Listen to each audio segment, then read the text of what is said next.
tapi pengen ditempatkan yang dekat dengan Allah. Maka keluarlah hadis Nabi untuk memotivasi. Ini ada profesi ini yang kalau dikerjakan, tempatnya ketika kembali ke akhirat dimuliakan oleh Allah. Profesinya ada A, ada B, ada C. Ada yang ingin dekat dengan Allahnya bersama para nabi, terutama Nabi Muhammad sallallahu alaihi wasallam. Maka turunlah kemudian amalan-amalan seperti An-Nisa itu yang 69. Ya, ulaikal ladzina an'ama Allahu alaihim minan nabiyyin was-siddiqin wasyuhada'i was-salihin wa hasuna ulaika rafiqa.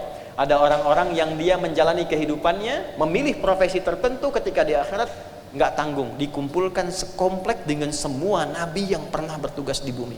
Satu komplek, di komplek para nabi, Pak. Tetangganya sama siapa? Saya Kiai A. Masya Allah. Kamu Kiai B.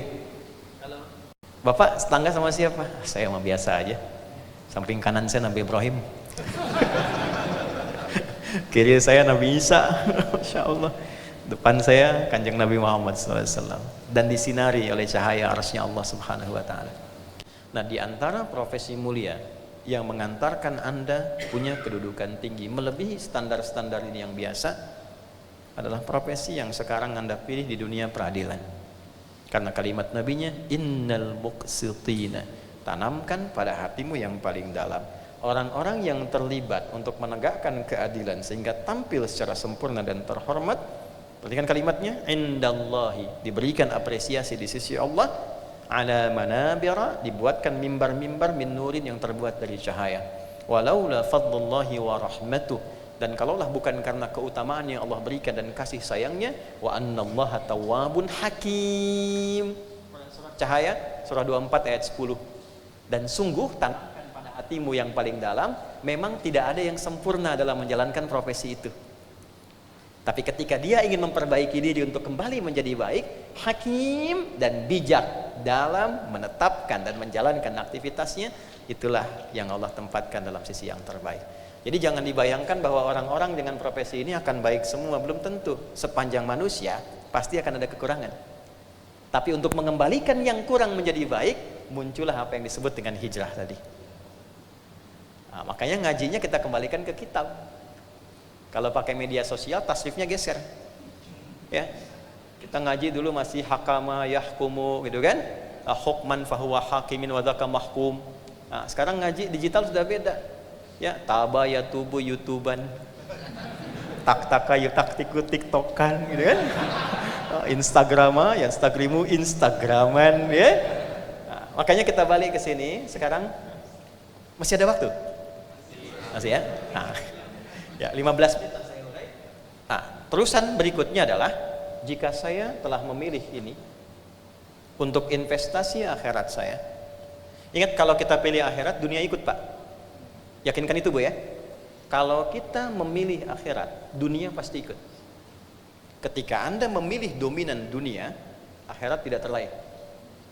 Ya. Ayatnya di Quran surah kedua, ayat 200 sampai 201. Wa minan nasi may yaqulu rabbana atina fid dunya. Bukan, jangan ngarang, ya. Wa ma lahu min akhirati min khalaq. Wa ma lahu fil akhirati min khalaq.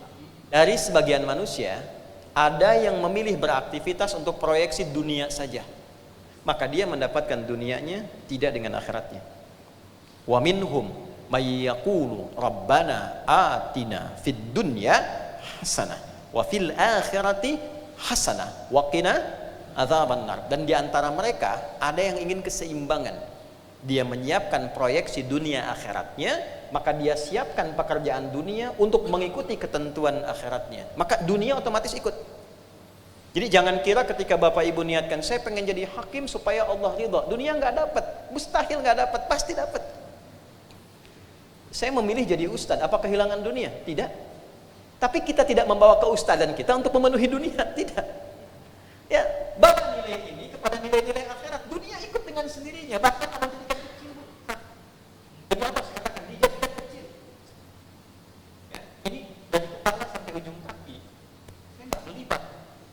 Coba kasih ini dikasih hadiah, kacamata hadiah, pakaiannya hadiah, sampai ujung kaki, sampai kaos kaki, sepatu, kendaraan yang dibawa dalam hadiah itu saking kagetnya suaranya. Ini ya. Nah, jadi dunia pasti ikut. Jadi jangan tanamkan pada diri Bapak Ibu ketika sudah Allah tinggikan menjadi hakim, terus Anda geser orientasinya ke dunia, itu merendahkan apa yang Tuhan sudah tinggikan. Ya. Nah, ini dulu motivasi awalnya. Allah sudah tinggikan derajat kita, maka jangan diturunkan dengan nilai-nilai duniawi yang tidak sementara, tidak seberapa, dan pada akhirnya kita tinggalkan.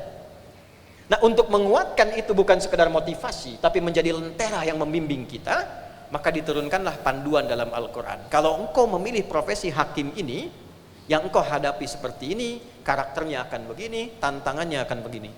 Nah, di antara panduan itu, saya ingin menurunkan beberapa ayat saja, sesuai dengan alokasi waktu yang kita bisa dapatkan di hari ini. Baik, karena unlimited waktunya, maka saya bisa turunkan lebih banyak.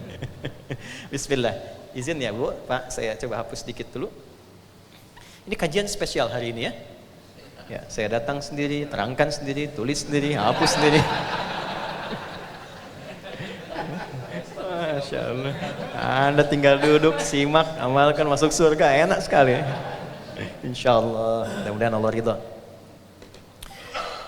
Pelan-pelan ya, mohon izin karena ini yang paling pokok terkait dengan profesi dan aktivitas Bapak Ibu. Saya izin sedikit melambatkan uraiannya untuk memberikan penekanan artikulasi yang lebih bisa dipahami. Hakim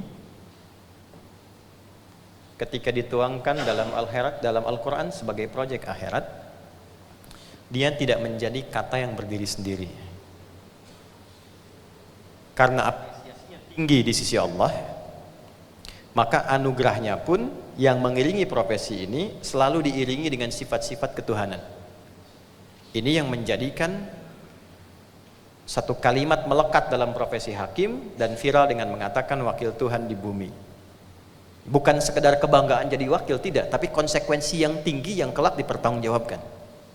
Nah, untuk melekatkan sifat-sifat itu, maka diturunkanlah setidaknya 5 sifat yang sekaligus memberikan arah kepada para hakim. Seperti inilah sifat kebijaksanaan dapat muncul yang melahirkan putusan dan mengikis dengan itu berbagai nilai penyimpangan sehingga melahirkan satu putusan yang berkeadilan yang diridhai oleh Tuhan.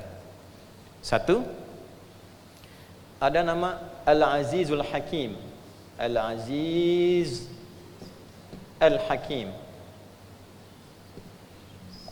Kata hakim yang diawali dengan kata Al-Aziz disebutkan setidaknya 29 kali dalam Al-Quran. Jika dihilangkan alif lamnya menjadi Azizun Hakim, disebutkan 18 kali di dalam Al-Quran. Selanjutnya, saya cepat dulu. Ada Alimun Hakim. Alim, Hakim. Kadang disebutkan Hakimun Alim, kadang Alimun Hakim. Setidaknya 14 kali disebutkan dalam Al-Quran. Kurang lebih. Kemudian ada Wasi'un Hakim. Wa kana Allahu wasi'an hakiman. 1 kali disebutkan dalam Al-Quran. Selanjutnya ada Hakimun Khabir. Hakim Khabir. Selanjutnya 5 saja supaya agak cepat. 1, 2, 3, 4. Yang terakhir yang kelima saya cepat. Tawwabun Hakim. Tawwabun Hakim. Sekali saja disebutkan dalam Al-Quran.